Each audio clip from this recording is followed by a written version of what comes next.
এখন শুধু ফেসবুক খুললেই লক্ষ্মীর ভাণ্ডার, অন্নপূর্ণা ভাণ্ডার নিয়ে আলোচনা চলছে।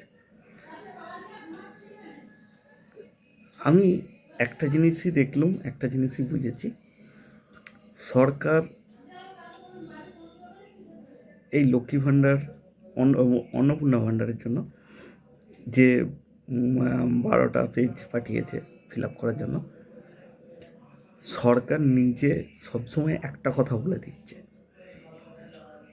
এটা অন্নপূর্ণা ভাণ্ডারের জন্য হিসাব মতো নয়,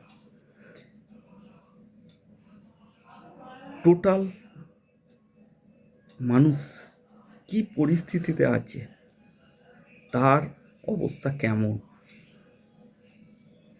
সে কি সত্যিই পাওয়ার উপযুক্ত, না তার কোটি কোটি সম্পত্তি আছে,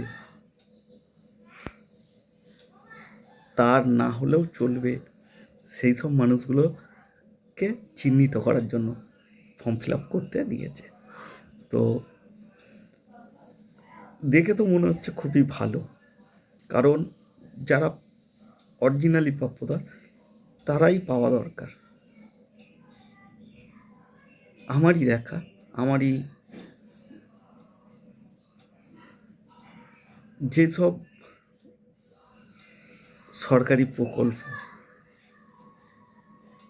সিপিএমের পিরিয়ড থেকে আপ টু তৃণমূলের পর্যন্ত সরকারি প্রকল্প আমাদের কাছে এসে পৌঁছায়নি। কারণ কি? নেতাদের হাত দিয়েছিল।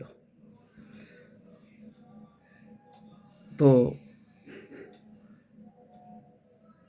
যারা ঘর পাওয়ার উপযুক্ত নয় তারা আগে ঘর পাচ্ছে আমাদের চোখের সামনে, আর যারা আমরা যেমন ঘর পাওয়ার উপযুক্ত ছিলাম কোনোদিন পাইনি।